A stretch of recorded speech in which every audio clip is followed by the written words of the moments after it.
തീർച്ചയായിട്ടും വാഹനങ്ങൾ നന്നായി സൂക്ഷിക്കണം. അതിന് കാർ കെയർ ഒരു വലിയ അഡ്വാൻറ്റേജായി കൊല്ലത്തുകാർക്ക് ഇപ്പം കിട്ടിയിരിക്കണം. സന്തോഷം.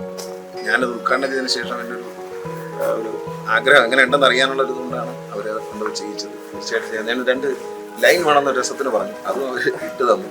തീർച്ചയായിട്ടും ഒരു ഭാവനാ സമ്പന്നമായി ചെയ്തിട്ടുണ്ട്. വളരെ ഇഷ്ടപ്പെട്ടു. നല്ലൊരു ഈ 2 കാറുകളും നന്നായി ചെയ്തു എന്നുള്ളത് ഒരു നല്ലൊരു ആശയമാണ്. കാരണം വണ്ടി നല്ല ഇതുപോലെ ഇരിക്കണമെന്ന് ആഗ്രഹിക്കുന്നവർക്ക്, ഞാൻ നേരത്തെയും പറഞ്ഞിട്ടുണ്ട്, വണ്ടി നല്ലതാണ്, എൻ്റെ വണ്ടി നല്ല വൃത്തിയായിരിക്കുമെന്ന് ആഗ്രഹിക്കുന്ന ആൾക്കാർക്ക് വളരെ നല്ലതാണ്. വാങ്ങിച്ചിട്ട് വണ്ടി കഴുകില്ല നിർബന്ധമുള്ളവരെ കുറിച്ച് ഞാൻ പറയുന്നില്ല. പക്ഷെ വണ്ടിയോടൊരു സ്നേഹം പൊതുവില്ല. ചെറിയ സ്കൂട്ടറാണെങ്കിൽ പോലും അത് വാങ്ങുമ്പോൾ അത് എൻ്റെ ഒരു വാഹനമാണ്, എന്നെ ഒരു സ്ഥലത്ത് മറ്റൊരു സ്ഥലത്ത് സുരക്ഷിതമായി എത്തിക്കുന്ന കടമ നിർവഹിക്കുന്നുള്ള ഒരു തോന്നലൊന്നും എല്ലാവർക്കും വേണം. അതുകൊണ്ട് അതിനെ എപ്പോഴും വൃത്തിയായി സൂക്ഷിക്കണം.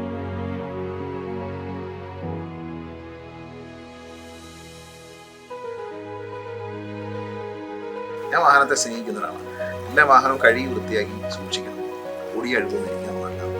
ഞാൻ വണ്ടിക്കകത്തിരിക്കുമ്പോൾ നോക്കും, AC-യുടെ ഡെക്റ്റിനകത്ത് വരെ പൊടി, അത് തുടയ്ക്കാനുള്ള ഒരു മനസ്സ് നമുക്ക് വേണം.